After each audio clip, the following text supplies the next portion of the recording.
So our reading today comes from the book of Leviticus, portions of chapter 19. The Lord said to Moses, "Speak to the entire assembly of Israel and say to them, 'Be holy, because I, the Lord your God, am holy. Each of you must respect your mother and father. You must observe my Sabbaths. I am the Lord your God. Do not turn to idols or make metal gods for yourselves. I am the Lord your God. When you sacrifice a fellowship offering to the Lord, sacrifice it in such a way that it will be accepted on your behalf. It shall be eaten on the day you sacrifice it or on the next day.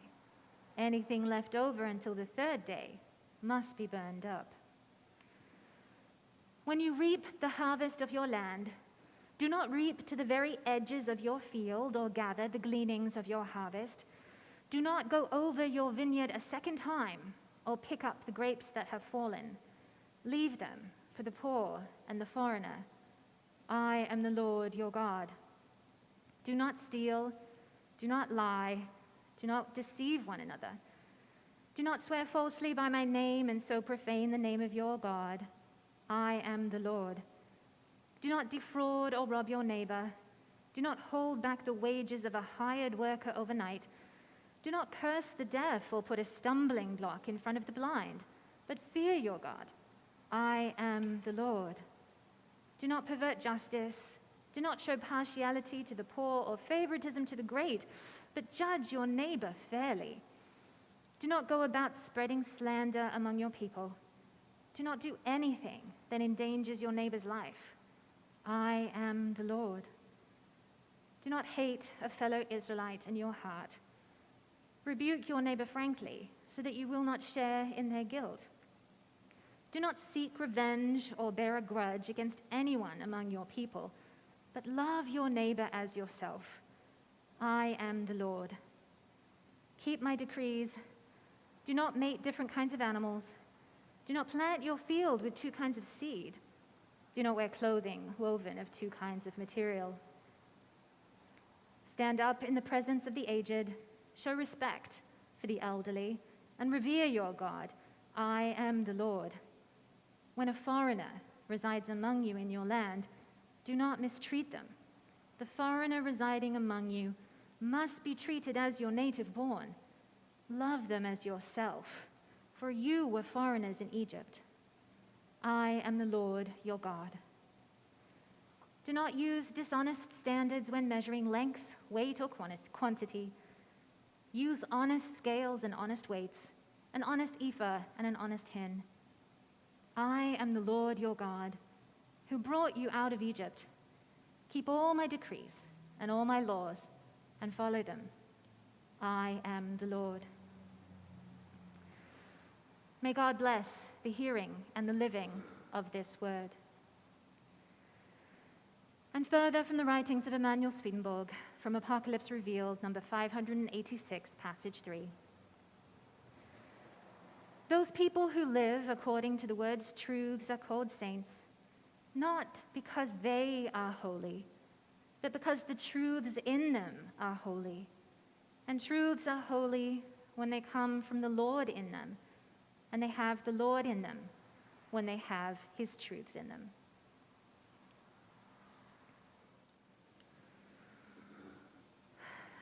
So, my friends, something that might have been on our minds lately is the topic of immigration. The withdrawal of American troops from Afghanistan has meant that a large number of Afghani evacuees have entered the United States for their own protection. And many agencies and churches and communities, ours included, have and are stepping up to welcome them and support their transition. This is fantastic and wonderful, and it gives me hope for humanity. And we can contrast that with the images made public last month of ICE officers rounding up and intimidating Haitian refugees on horseback, evoking terrible images of slave patrols in days past. The current administration has vigorously repudiated these actions by ICE, but still, is also sending most of these Haitian refugees back to Haiti.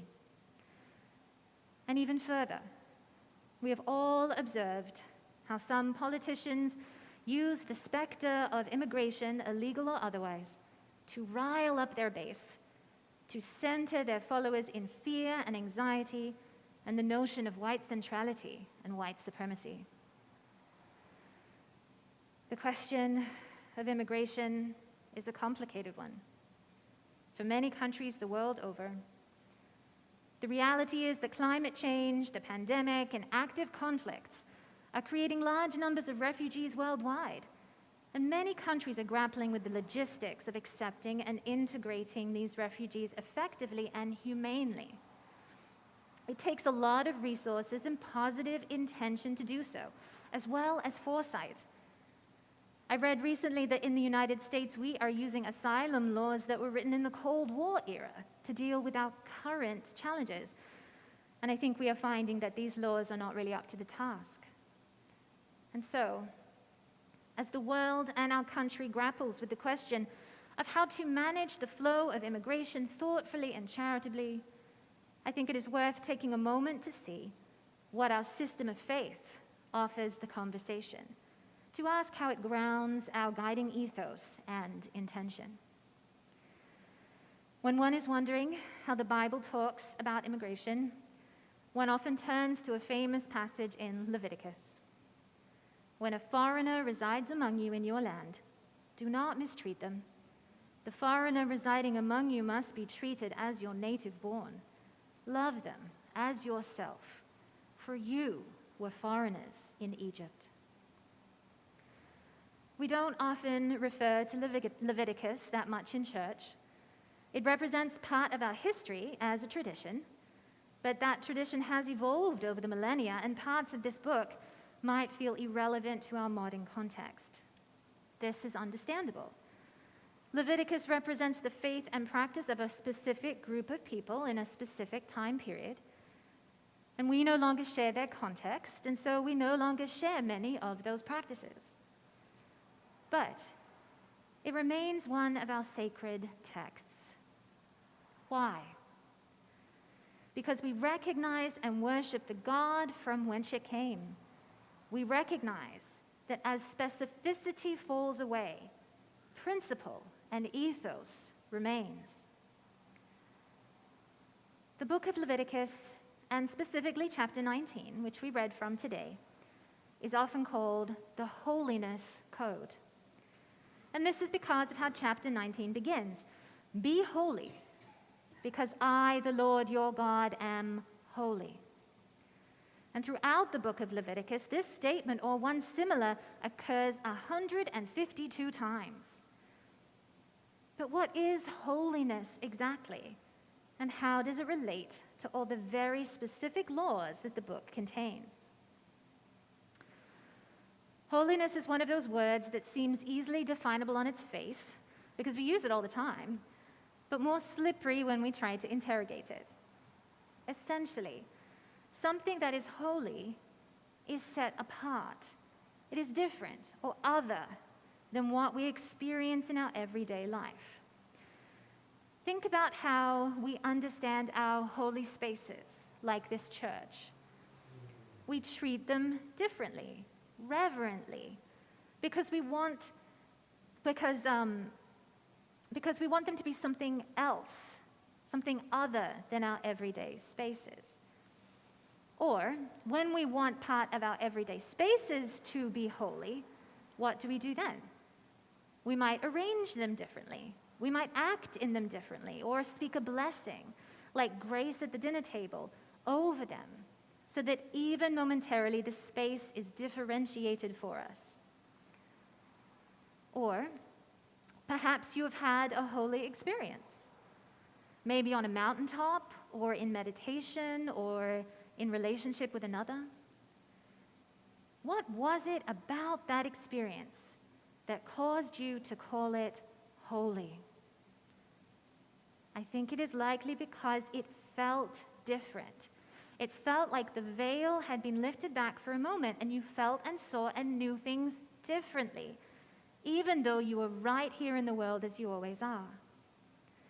This is why God is called holy. Not necessarily because God is good, although God is, or because God is powerful, although God is, but because holy is the word that we use to explain that God is other than us or beyond us in some way.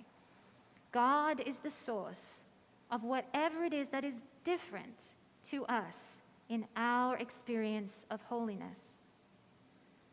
But God doesn't want that essential otherness to equal remoteness or distance or inaccessibility.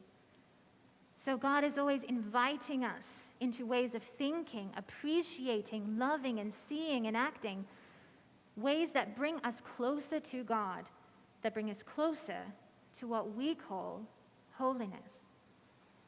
And you might recall that I preached on this 2 weeks ago, about having the kind of eyes that can see the holiness that is all around us.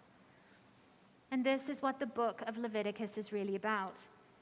It is a long list of rituals and laws, the purpose of which would be to help the people of Israel live the kind of life that would let them feel close to God, a holy life. But it is also so important to recognize that the point of God inviting us into holiness is not for the purpose of rescue or escape, that we might be better than others or become so holy and pure that we can be drawn away from our world to get closer to God. As you might have noticed from our reading, so many of the laws were ones that would bring people into a healthy relationship with those around them.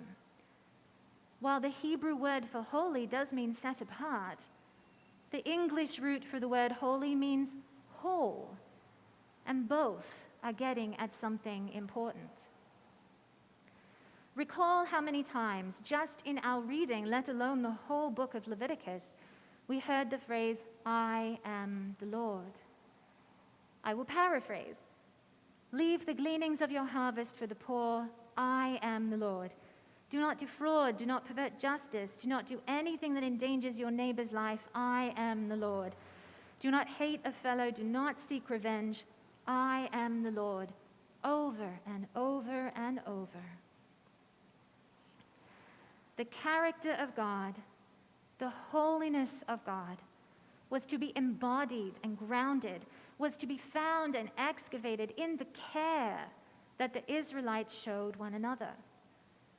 And this is an ethos that we can draw from Leviticus that transcends time and context. It is as important to us now as it was to the Israelites then, and then as now. Loving our neighbor as ourselves is not just a rule to be followed so that we can be called good. It is a reality to be evoked and created. It is completing a sacred circle. God says to do this so that we might align with the character of God and bring it back around to become a holy connection with the people around us. Which finally brings us back around to immigration.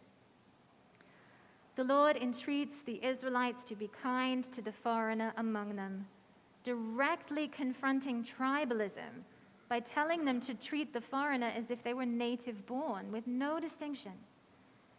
And how were they to be in touch with their own best motivations in this practice? Through empathy. Love them as yourself, for you were foreigners in Egypt. God understands who we are.